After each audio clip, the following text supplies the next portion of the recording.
Let's start from the UI.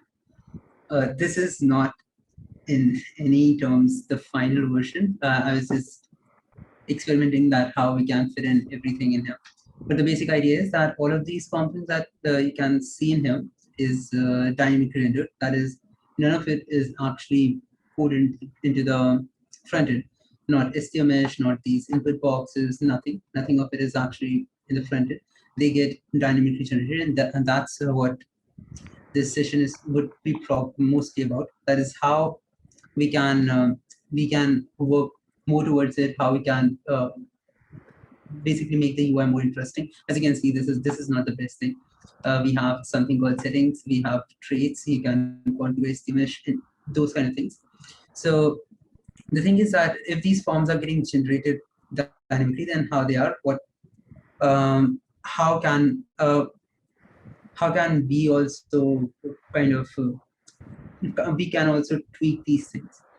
So the thing is that we have something called, we have two endpoints. One of them is API experimental home/workload, and in the one is very similar, and it's actually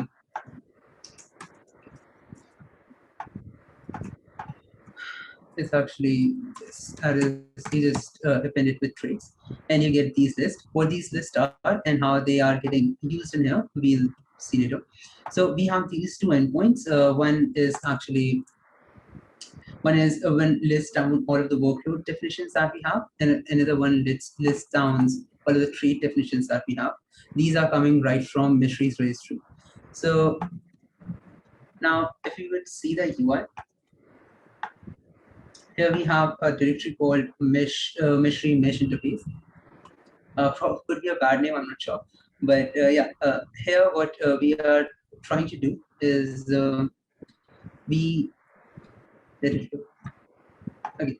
Yeah. So we are reading all of the workload definitions for a certain adapter, and we are reading all of the trait definitions for an adapter. So basically, what we just do is we send a GET request to this endpoint, which I just showed in here. This endpoint, and we send a GET request to this endpoint. That is, we load all of the traits, and we filter. So if you would see that in this workload, under metadata, we have something called adapter.meshery.io/name. So basically, it's the way the adapter conveys that, hey, this is the capability I'm registering, and my name is Istio. By the way, the mesh that I actually handle is Istio. So this is how it actually conveys that information. So that's exactly what we're leveraging in here. We are looking if there is metadata, if the workload that we got, if there is a field metadata, and if in that field there is this particular attribute, and if that matches to adapter, please keep it, filter that thing out. So this is the way basically we extract these information. Why these information are required? Basically, what we actually need in here, we need certain other attributes also, but the primary thing that is required, that is used to render these forms, these dynamic forms, is the Json schema. So the library that we use is that we are using at least right now is this one. This comes from our JSF team. So this is the library we are using. What this library does is, as you can see in this GIF, is basically it takes in the Json schema, the exact same thing that we have in here. It takes in the Json schema and it renders a form. So that's exactly what is happening. We query the endpoints to get all of the workload definitions and their Json schema, and we try to render the form in here. So the form is rendered, but there are a few more requirements that we have. So workloads and traits are two different entities. Traits are applicable on workloads. So each trait actually specifies that, hey, I am actually applicable on this workload. So let me quickly show. Okay.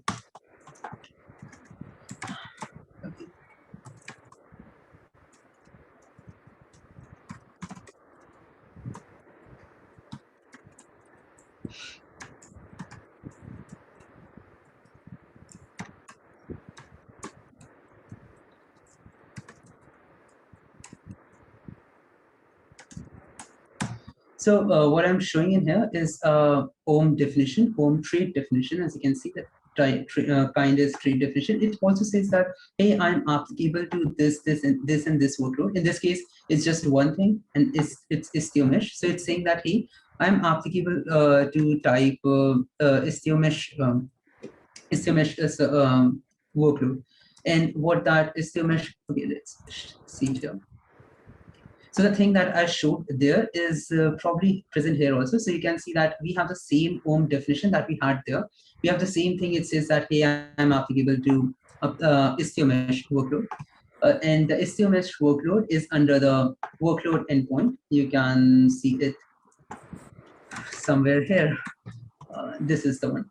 So this is the workload definition. As you can see, the kind is workload definition. So this trait is saying that, hey, I'm applicable to that one. And that is that is something that we need to consider in the UI.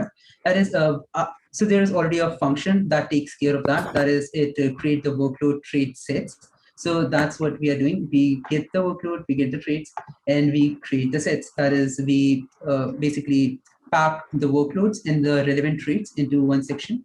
And then we just extract the Json schema, completely irrelevant. And we just parse, yeah. Yeah, I'm sorry to interrupt. But I think Dhruv has been.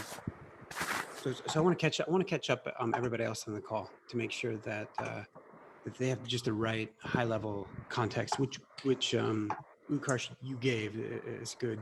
I'll say it. I'll try to say it differently to make sure that people. I'm also going to share a diagram briefly. It's not. It would be helpful if this was simpler, but the detail does explain a few things. So Tanuj and Dhruv, and I think Ayush, I think you've been digesting this as well as Dhruv,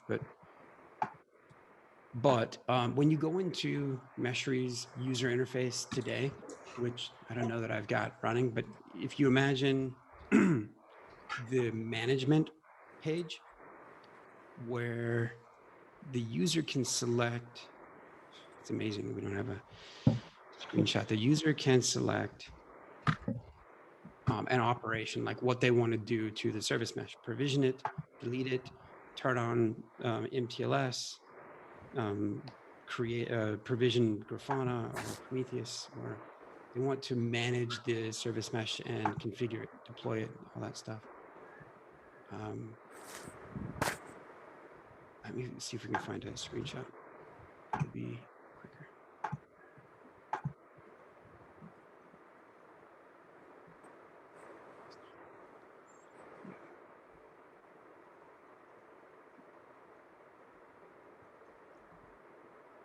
If Zoom was in my way. Open image. Right click on the image and open image into new tab. Nice. So, boy, this is an old one, but it does show off. Well, it's a good consideration actually for Ayush, because we've been talking about this, and that is that in the left-hand side, the left-hand menu today is a little bit busy. This is an older snapshot from like V02.0, I think, timeframe. We had 1, 2, 3, 4, 5 adapters, and a user can load up multiple of the same type of adapter. If you want to run 5 console adapters, you can, and you can actually do it today, and the UI today will automatically show you sub menu items if you're running multiple of the same type. If you're only running one of a given type, then you only see one entry. That's a side note. The primary point of what Utkarsh is explaining is the fact that the UIs here are fairly, well, they're really limited and they're static in nature, which is not the best way of describing it. They're dynamically, the UI reaches out to the adapter, retrieves all of the adapter's capabilities and presents them to the user here. They are not very configurable at all. Every single service mesh is quite complex and is highly configurable. We're not, as we look to expose all of that level of detail, all the fine level of detail to the user to have them configure a service mesh in any way that they want to, it is not only a daunting task initially, but it is a sustainability nightmare to have to sustain 10 service mesh adapters that go into a very granular level of depth about how to configure these service meshes. So rather than writing all that out statically, what happens in the system today is that a service mesh adapter, when it connects to Meshery, tells Meshery all of the things that it's capable of. And now and shortly, all of them will be telling Meshery in very high level detail, like that it is capable of so many operations. And for each of those operations, there's so many attributes that you can tune and tweak and change. And there's a litany of, there's a lot of them. And so what we're looking at doing is trying to be intelligent and not and having the UI be dynamic based on what those registered capabilities, those registered operations that the adapter registers with Meshery server, and what they say that they're capable of. It's just a set of JSON. There's a bunch of JSON in there that describes the operations and how they can be configured. When the UI comes up, it can read from that capabilities registry. It can read from that Meshery server database, which is what's being described here, that an adapter wakes up, it registers all of its capabilities, all of its capabilities with Meshery server, and it just stores them in this registry. The UI, when it wants to let the user configure all that, just reads from the registry, it does that GET request, that the JSON that Utkarsh is showing. And instead of having a hard-coded UI that defines exactly what should be shown on a per adapter basis, it's going to go through the process that Utkarsh is sharing on, and it'll be highly dynamic. The inputs, the components, the React components that are shown, the input fields, the types of fields, whether it's a radio button or what, like that's all going to be defined in the JSON.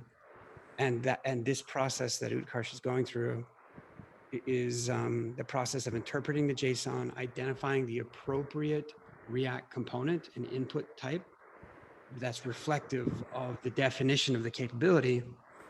Then show that to the, then he's going to show you this new framework, because it's this type of a framework that will make us managing 10 adapters manageable. Cool. Okay.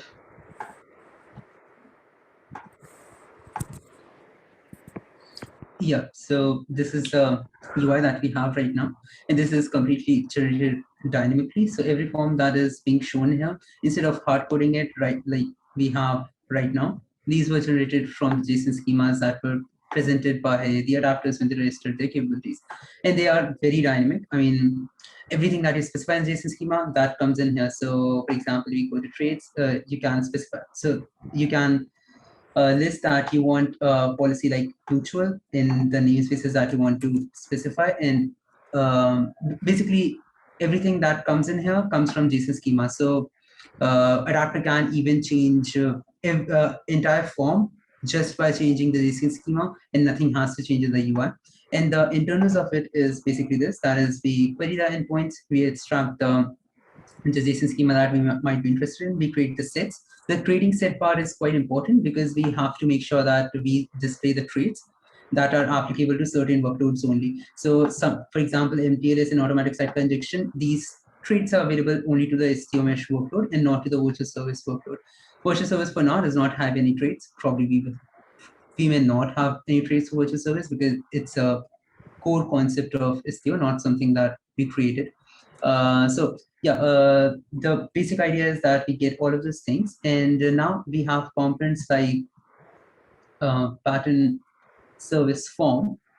What this pattern service form basically does is the kind of ugly UI that you see in here, and as we have these tabs and those kind of things. Definitely these needs to change. This is that I was kind of experimenting to see that what fits in well. So this is the place where we actually consume the traits and workload definitions that we get, and we render a component as per the JSON schema. So this is a component name, pattern service, and this is a component. This is actually the place where we will actually customize the UI, tweak the UI. Here, this function is quite small. All what we see is if the type of the component is RJSF, that is React JSON Schema form.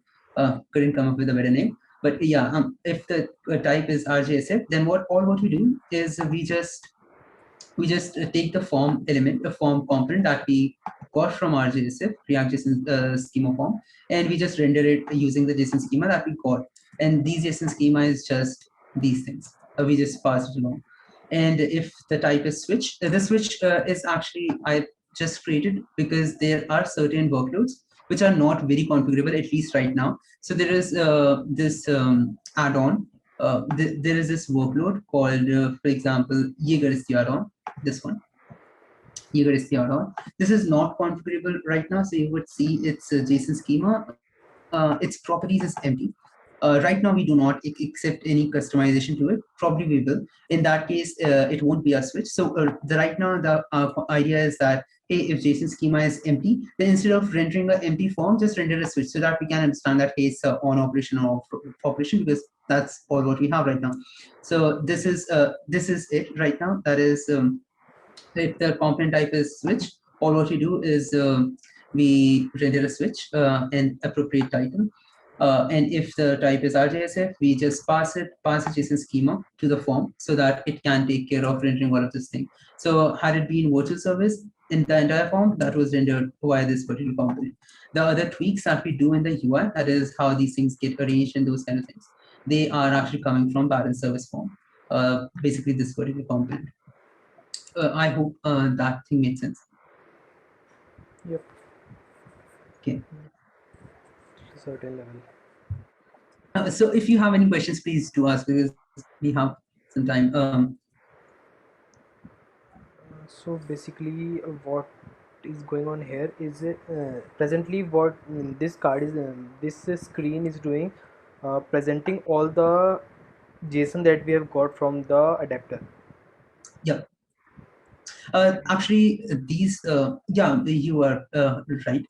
These schemas, they were from adapter, but they could be from, when the UI actually queried, it queried the registry that Lee actually showed in the presentation. So Meshery server has a registry where it keeps track of all of the capabilities. These basically these workload definitions and these trait definitions, they actually came from the capabilities, which indirectly came from the adapter. Oh, okay.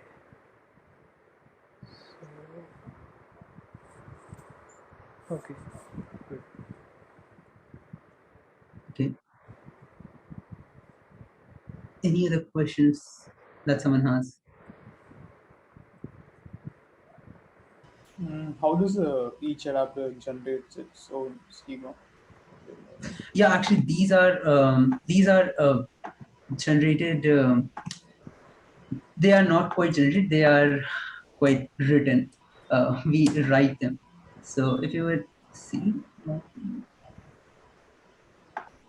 no, this is too big to show. So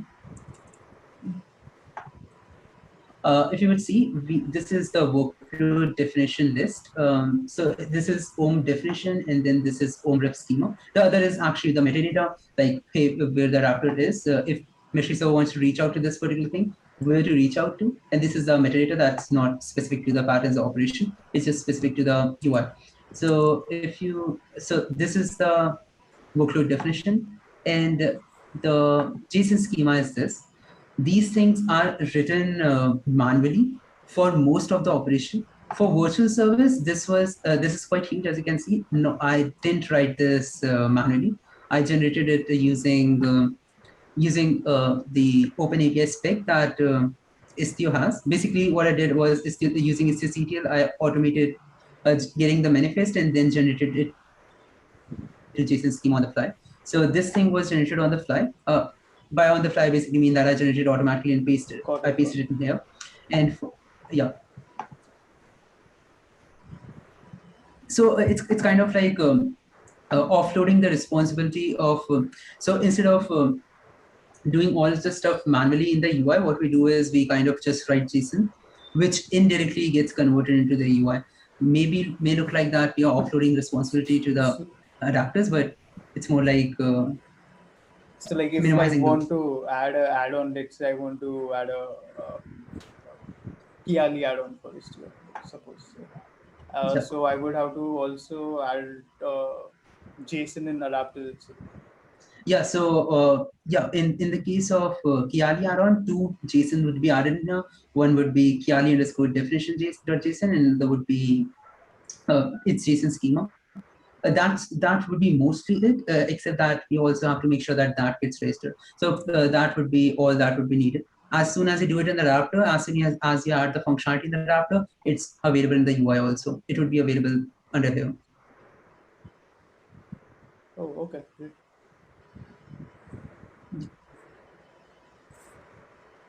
So that's the dynamic UI. And I think Lee actually explained the entire flow that how these things happen.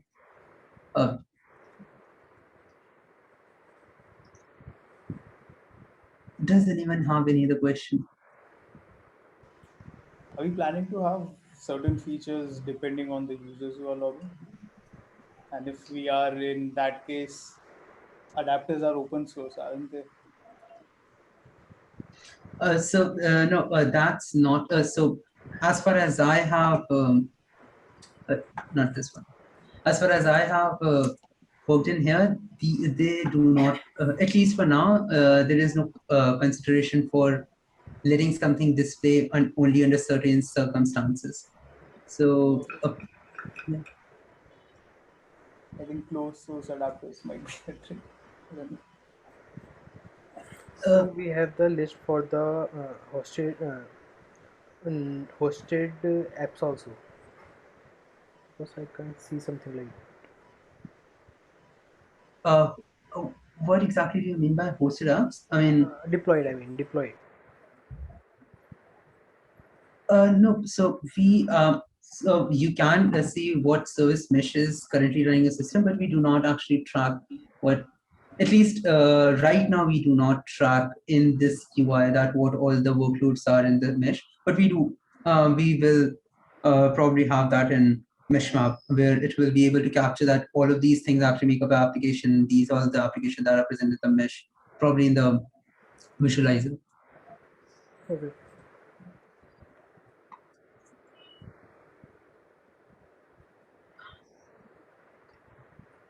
So actually, the contribution guidelines is pretty small, I guess. That is, all the UI tweaks needs to be done here. That is, you can add the custom components here. And if you want to modify the entire form, this is a component that you will actually make changes to, as I was. So yeah, that's pretty much it. So let me see if I can recap this, which is that there are three files mesh under this Meshery mesh interface folder. What's the index.js? It's the example that you're showing now. Yeah, basically index.js is the file which has the responsibility of collecting all of the information and then passing along. So basically, index.js is a smart component. If you talk in the React terms, it's a smart component. It does the logical things that it creates the pairs and it queries the endpoints and basically it sets everything up and then it just calls these.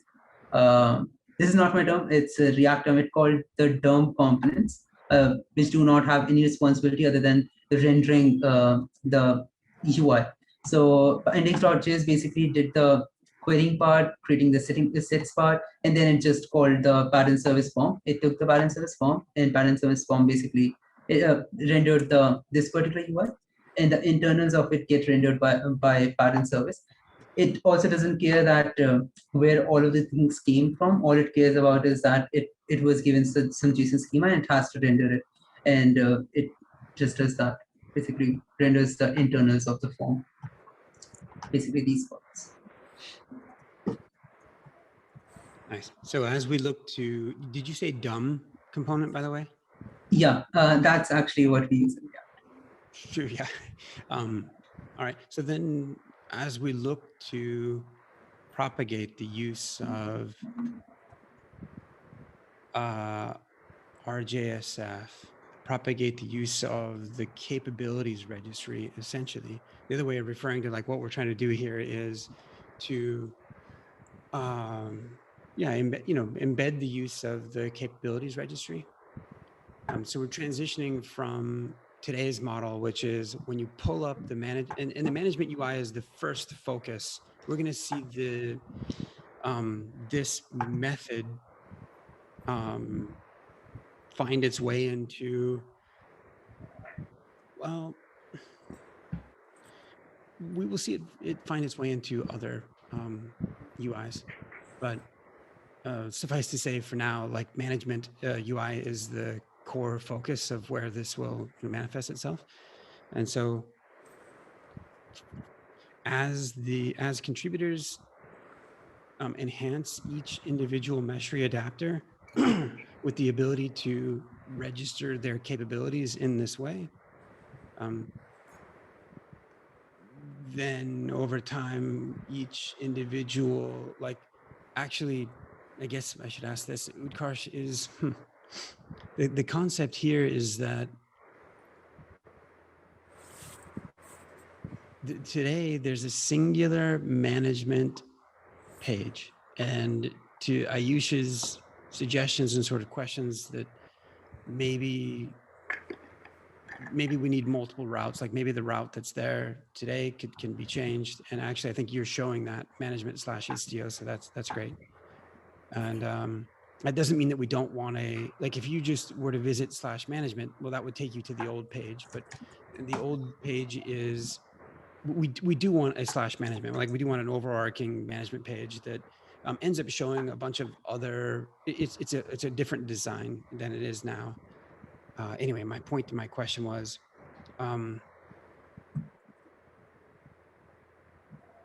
other than, so the okay, so the point by which this effort is that proof of concept is done.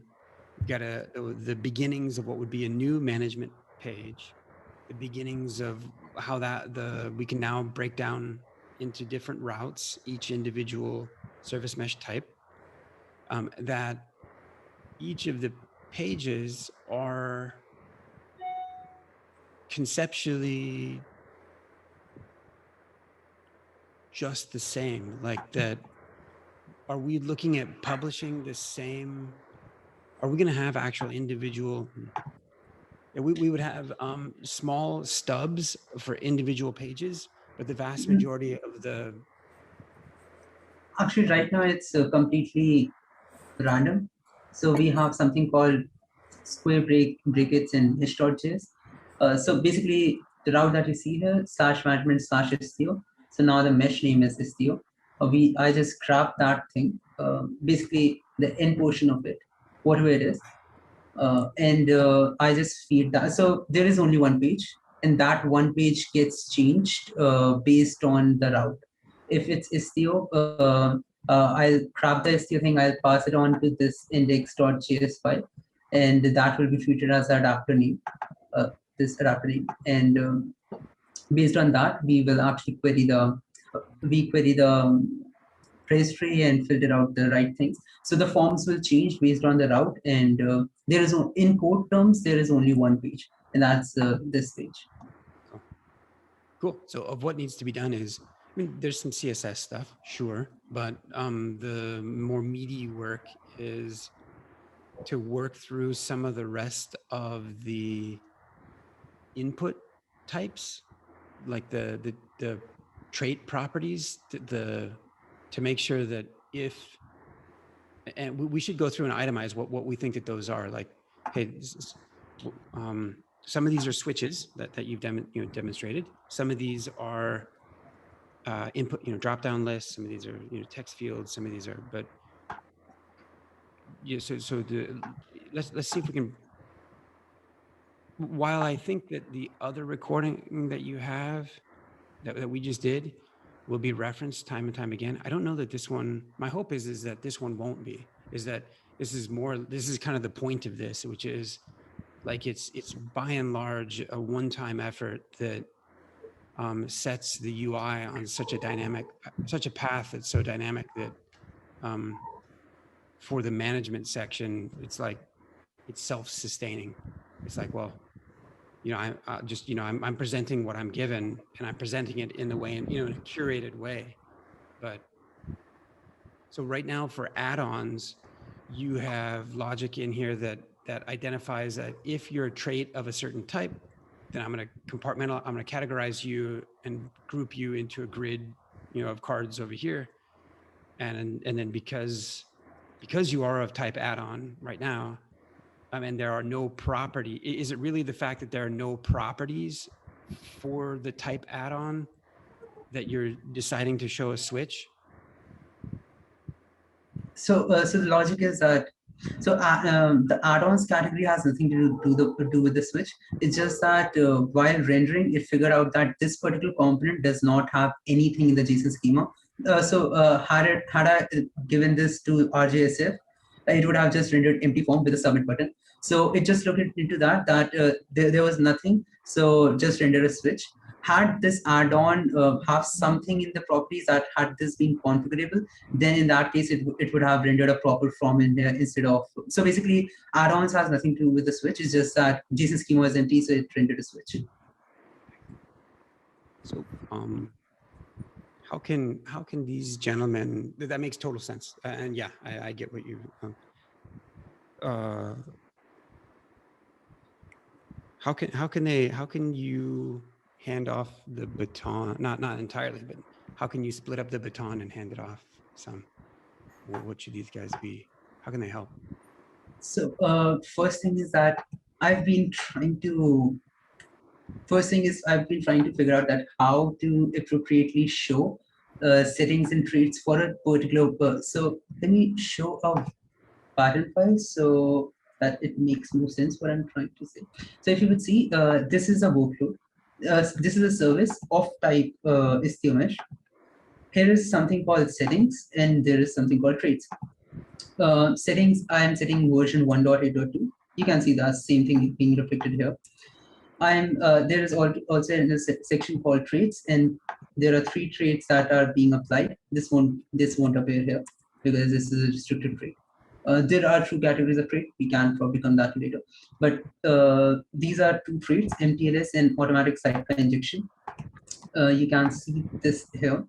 Some traits are applicable to every workload. Some traits are applicable to only certain workloads. That will be handled by index.js.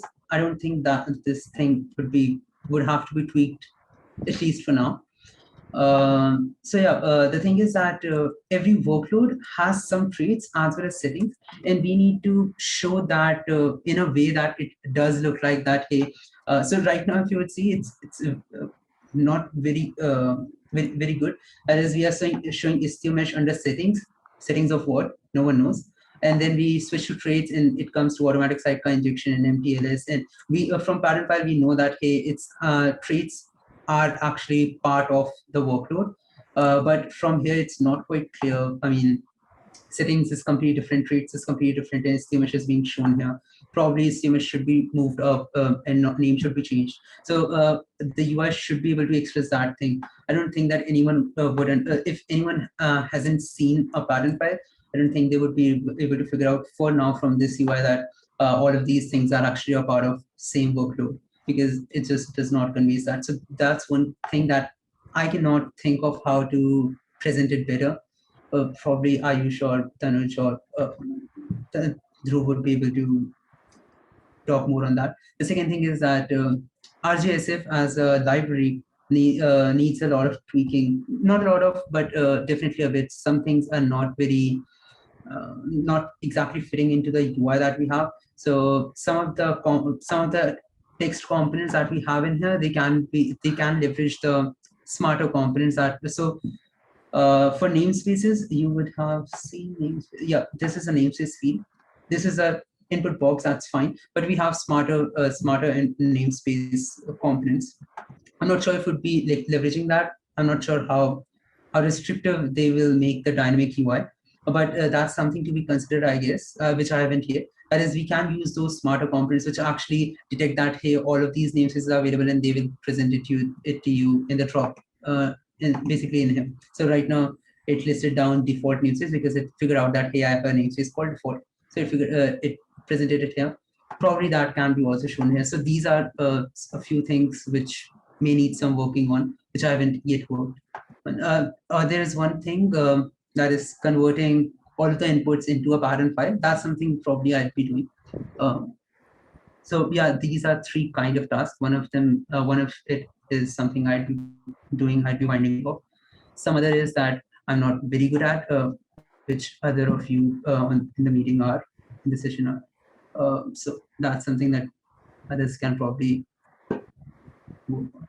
So we are actually converting the previous management page to this page, or it's just to represent right now, because there are too many things. Do we need to show each and everything right now that we are Yeah. getting from in the format of JSON? It's the latter. It's Utkarsh doing a prototype and pulling things together and not and trying to bother himself with some amount of like basically going through and prototyping where it is that he can swap out. You know what? Let me not describe it and just answer your question. It's not the final design. It is like, even without me having said it, it's exactly, we should be displacing the management page that's there today with this. All of the pages should go, like, be converted to this style of dynamic interpretation. The user, the way that the screen is laid out is not something that Utkarsh was really trying to focus on and think through and get right. He was trying to get the framework set forth. And so we need to do some designs on this. Some of it is like really close to what I envision would be there already, which is like those add-ons. There isn't anything else to do with them other than turn them on and off. And so an on and off switch makes a lot of sense. It might be that, hey, we should put the logo for Grafana and Prometheus, and we should, curate the string and just have the name of the thing, not Istio add-on, or like, all that stuff. None of that is in, in a design yet, but most of what I just said is somewhat obvious. Is like, hey, it shouldn't say Istio add-on. It should just say Grafana or Jaeger. Those are things that can be acted on to, like, now, Ayush, without a design. We do need to go through and really give some deep thought as to what the design looks like. So just one thing, that is, these names are also being controlled by the JSON schema. So actually the JSON schema needs to change a bit, as so the name actually comes from this. So I kind of not did the good job of naming things. I just named it, which made sense to me. So the title that we saw here, in here, automatic sidecar injection, should be probably spaced and properly capitalized. That actually came from here. So all we have to do is to change this name, and that will be reflected. That will be reflected in the UI, and it will not have any consequence on any flow. It's just a display thing, and so is true for these things actually. Okay, let's talk through a little bit. Let's talk through more of that. So, like, for namespaces, this is, okay. So for sidecar injection, this is like, what all namespaces do you want to label with sidecar injection? And so you can enter in. So Ayush, you'd worked on this, the current form of this, which is one of the things we need to intertwine is that, yes, there's an operation that will perform this, that's new in the RJSF style. We also need to intertwine the fact that there's mesh sync data that probably already says, well, there's a namespace called default. There's a namespace. There's like these 5 namespaces already there. You can enter in your own, or you can pick any of the existing as well. And so that's something to. It's just what is it called in React? Data binding or. I'm still not getting it. What's the point? I'll let somebody. Ugarsh, you want to explain? Yeah. Basically, I think what Lee is saying, that we have these components, the text field components, and they are not very smart. I mean, you can enter anything, but we have a smarter namespace component, smarter input components. So as I was showing earlier, that is this input component. As soon as I clicked on it, it showed me this drop-down default. Because Mesh Sync actually fed this information to Meshery UI that, hey, this namespace and these Actually, I think namespaces are not. available. Actually, I think not. It's still not working. If you make something with the other name and try try the namespace again, then also it will just show default only, I think. No, it didn't. Now clean this. So if Just, I just, if I want, just toss it. See, it will just show default only. It's actually not getting all of it. It's just showing default. It's programmatic. It's just no, actually the thing is that probably in your case, for example, in my case, Mesh Sync is not running. Or probably in your case, Kate's cluster was not running or Mesh Sync was not connected. But but the component's actual functionality is that it will list down all of the available namespaces. okay. So I think Lee was saying that that component can be used in here instead of a dump text component which just takes an input. This is achievable. I'm not sure what all limitation it's going to put in, but this is achievable. We'll to go Yeah, to this is implementation. there is advanced customization, and this it actually takes in. You can actually provide in custom components for custom things. I'm not sure what all restrictions it will offer or what all things that we may lose. We may lose some validation or something like that. I'm not sure about that, but definitely the library as it is, it actually offers those kind of customization. So one of the things that we can switch, we can work on is actually changing this input field to be a bit smarter. That is providing it the custom component that we already have. A doubt over here. Like you just said, in the schema there are options to add, make it more smarter. That's what you said. In the schema, there I couldn't. Like let's take this use case. In this, let's say we want the namespaces which are already there to be there. So we need to add those in schema, because if we do, then the adapter will give it the namespaces. That might make it messy.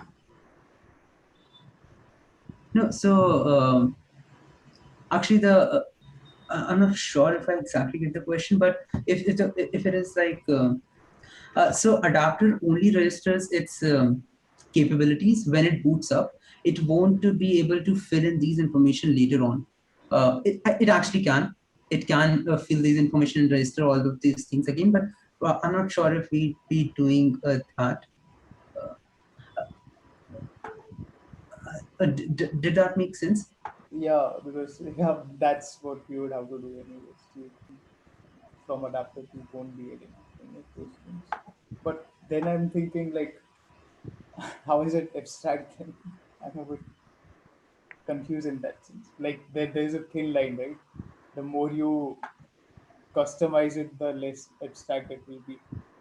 Like customized No, from Meshery side itself.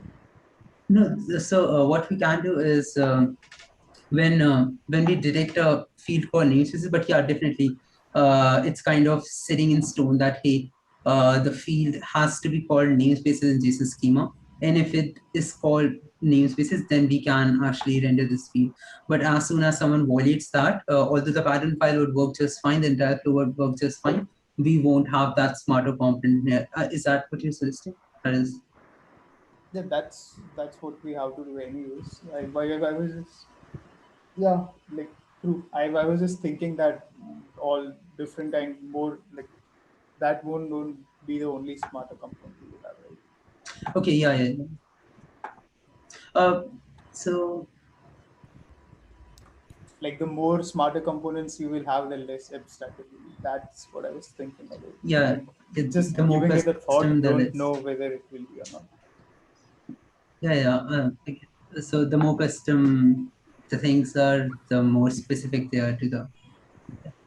That's what I was trying to ask when I asked that if we are going to display everything like this, we are using that library, it will show it according to itself and whatever is coming as a JSON.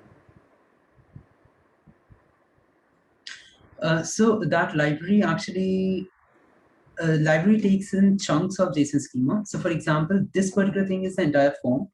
So is a session like that uh, can we hide the internals also? So for example, virtual service, probably a good example for that. Virtual service is just the entire thing. This is just one JSON schema form. So it's the idea that hey, can we hide? Can we just show expo? Can we just show probably hosts in HTTP and TCP is lesser used and export is lesser used and gateway is not lesser used? But can we hide that thing? But we won't be able to because RJSF is handling that for us. Is that the question? Yes, like that only. Okay. Yeah, actually, I'm not sure if that customization is offered by the library, what all fields should be. And I'm not sure if we would be doing that. Lee can answer more to that because if we go on and do hardcode stuff that hey, hide this and do that, then it's kind of like that UI is now aware of all of the things that are coming to it or could be coming to it. Yeah, we will need to strike a balance. There will be certain areas that might have to be customized per mesh. Maybe for some of the areas that we might customize, it's likely that that same customization is applicable to other service meshes. So this is a good example right here. So the experience that we would ideally have when someone is creating a virtual service, well, it ends up the UI that people are most familiar with for configuring this type of a thing is a lot of times set up as a statement going in a horizontal left to right mode. It's like it has to deal with how people think of network traffic. Generally, this is sort of the way that UIs have represented this, is that generally you're sort of starting from the left-hand side of your UI and you're flowing across the screen like your traffic is. So the source of the traffic is on the left-hand side, the destination is on the right-hand side. And what you're doing is applying filters. You're defining firewall rules is like, if you guys want to get a sense of what this would ideally look like, and maybe we can do it better, but the way that things have been historically presented to people is, well, is not so great. Let me share with you what that might look like. So I'll just type in configuring firewall rules. And let's see if there's an image. Okay, here's some. Wow, it's really hard to read. If you can read this, it sort of goes like this. There are just like, there's a collection of rules that are individually defined that when you bring them together, each rule, a piece of traffic that wants to go across the service mesh or across the network, it needs to be evaluated against each individual rule. So there are 3 of them here, and usually saying, okay, they're in order. They will be evaluated in order, 1, 2, 3, 4, 5, 6. Okay, where's the traffic coming from? That's the source. Where is it going to? That's the destination. Like, and there's different ways that they identify these, but anyway, then just various considerations to take account on those. So when you, Utkarsh, if you share again, the virtual service, this type of like each of the service meshes you can tell them in a granular way what you want to have happen to traffic, to request. That's a large part of the focus of what a service mesh is. And so we're going to have a lot of these types of input forms that are saying, okay, you have a request, a network request, an HTTP request coming from a client. It's going to hit one of these microservices. You know, that there's some attributes about this request and some attributes about the service that we want to apply this routing rule over. So if you go back up a bit to like the top of virtual service. So yeah, so, okay. So the first part just says there's a specification. Okay, fine. There is a list of name. The second thing export to is like, okay, well, namespaces is our queue here for when we define this route, this virtual service, when we define this network rule, we basically have this policy now. We'll have this virtual service, this policy. And it'll contain all these attributes. All right, so for the export to, it's like, well, this is going to define where the policy is applied. In what namespaces should this policy be applied? Okay, fine. That's the same namespace style thing that we've been looking at, right? It's just a drop-down collection list of namespace. Okay, fine. Part of the policy, and I won't explain the technicals behind the rest of these things, but what I'm trying to tell you guys is like, okay, when the traffic comes into the mesh, it's going to go through a gateway. There are many gateways. Well, which gateway does this virtual service apply to? So just another attribute. And like in this, what we would probably, like if you have a not like the worst experience that, like a middle of the road experience that you would deliver here is, okay, well, there's a list of existing gateways. There's 4 of them.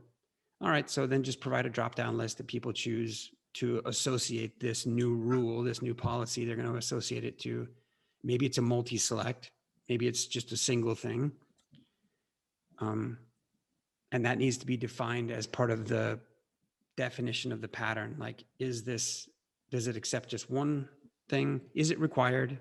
Does it accept just one thing, or does it accept multiple? And so that would define what type of component do we expose in the UI. For now, what we want to do, collab together, is we want to iteratively step from horrifically ugly, super generic, very dynamic UIs, marching forward with each segment of the pattern file. So a virtual service, it's kind of a big thing. There's a lot of a lot of properties that it has. We need to walk from this, which is, I'm so excited about like just this, which from super ugly, highly powerful, very dynamic, I can hardly understand what this thing is saying, style UI, to just refining. And eventually on some of these, we're going to find this inflection point, which is what Drew was pointing out, which is like, if we don't just write some custom code to consider for Istio specifically, it's just not going to work. People aren't going to understand it. Okay, well, as and when we get to those, we'll identify those.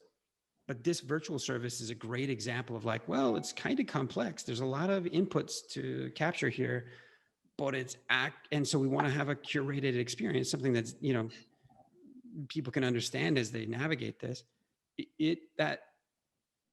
That's a very similar experience as to what people need to do in each and every mesh. So it's not like, even if we get highly custom, it is hopefully the case that we can reuse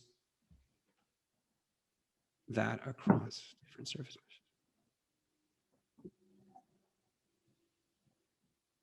So there's you know, it's interesting. I think this is, at first I thought this was easier.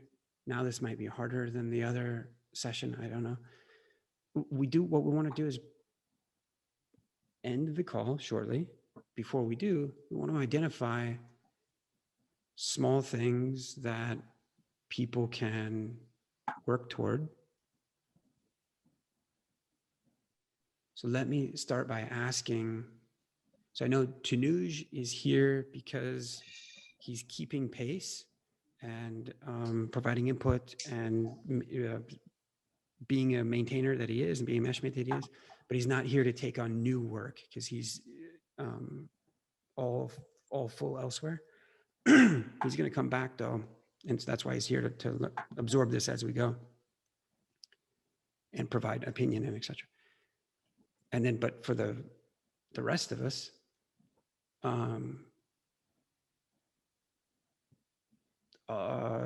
with a slight hesitancy towards Drew, who also has a full plate of a full internship that's lined up for him that he's working on. For the rest of us, we need, and Drew may take away some action items from this, maybe, but let me ask Ayush and Chinmay if you have already taken away a couple of things that you know you're going to go work on this.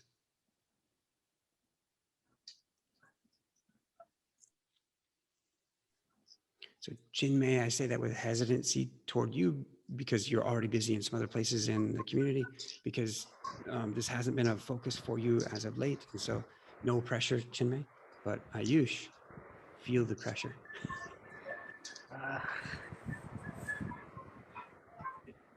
Might be And difficult. if the answer is like, well, I'm not quite sure just yet, I'm still digesting, that's totally fine. I just wanted to, we'll break that down right now. I just wanted to ask if you already had ideas. I think it's difficult for me. Like I have different other works also. I'm having an internship right now. Yep, gotcha. No commitments. Like I would like to work, but no commitments that I will be doing. Yep. So Ayush, as we talk about we've talked about like redesigning the management UI. Yes. That's this, or like rather the framework upon which that would be done is this. So it would be good if we got you touching this some, like if there was, and maybe that's not right now, maybe that's a little bit later. Irrespective, Utkarsh, in your mind, what are the next steps on this? You said 3 earlier. Yep. So one of the things, basically presenting the UI in a better way, because it's not conveying what's supposed to, at least right now. Second thing is that there are a couple of issues. So another issue is that submit button is being displayed everywhere. It should not, because these things are not individually, I mean, they are individually write operations also, but ideally they are supposed to be applied. I'm not sure. So automatic sidecar injection, that is, that's an operation in itself. We can do that in spite of, basically you may want to not provision it. You may already have a SEO service mesh and still you want to add or remove some automatic sidecar injection. So you may invoke these operations individually. So in that case, you may need submit form. It's just that the UI is right now not very, is not in a good position. It does not convey all of the things that it can do. It shows a lot, but still not enough. The thing is, it's not showing that how to delete a name's automatic sidecar injection. I mean, if for example there is a namespace called test and it already has a label, and if you want to remove it, it doesn't show that. Although that's possible, delete operation is a possible operation. We do not show that here. There is only provision, no deprovision. So we need to accommodate that also in the UI, although the UI is completely full.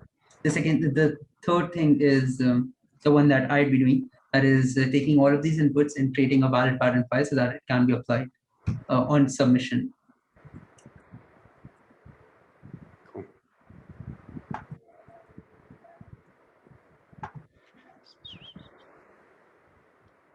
Good. I think we accomplished the mission of the call, which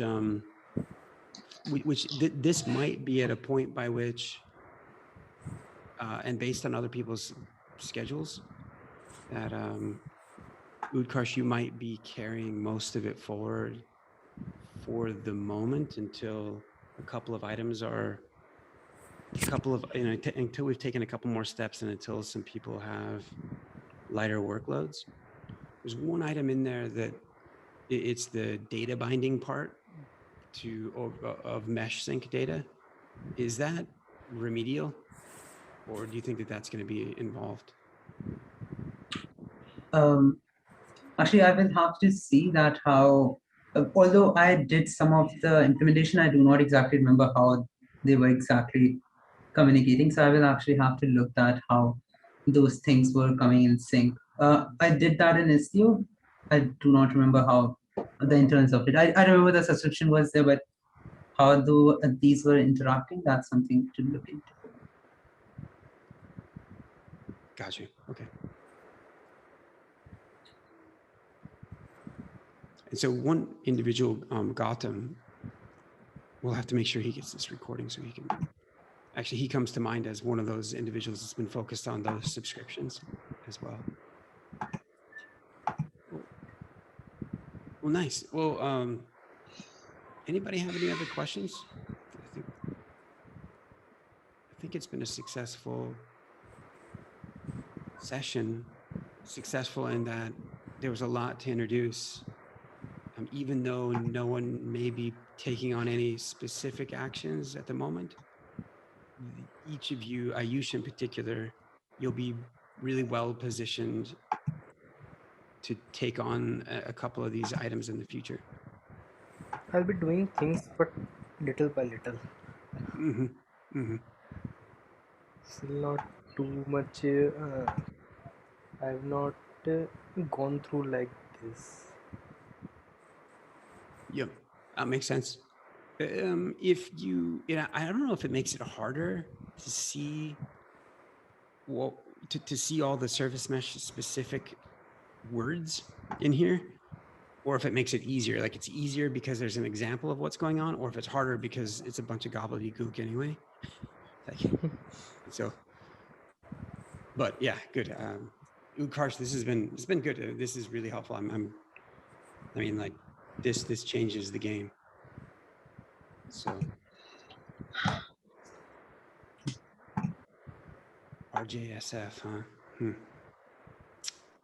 to think about that. All right. Anybody have any other questions for Utkarsh?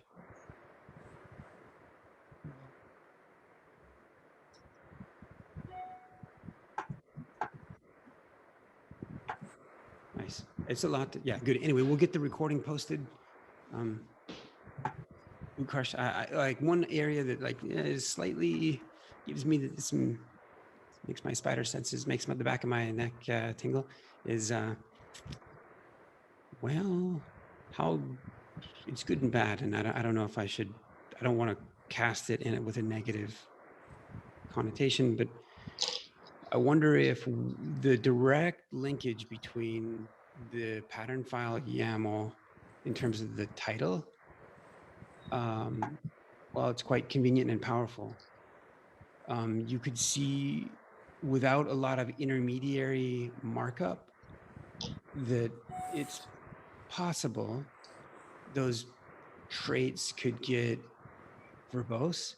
And actually, well, so long as it's the trait, like the definition of the thing and not the pattern file itself, which is a user-facing, set of YAML, then I think we're okay. And a lot of this, like that's being shown here, that description of the spec, the text down below, that's coming from the trait definition, not from the pattern file, right? So, or the workload definition. So that's good. Got it. Okay. This does it for me. Thanks a bunch, Utkarsh. Okay, so yeah, I think that's it. Going once, going twice. Anybody? Okay, cool. Thank you all. Thanks. Bye, guys. Bye, people.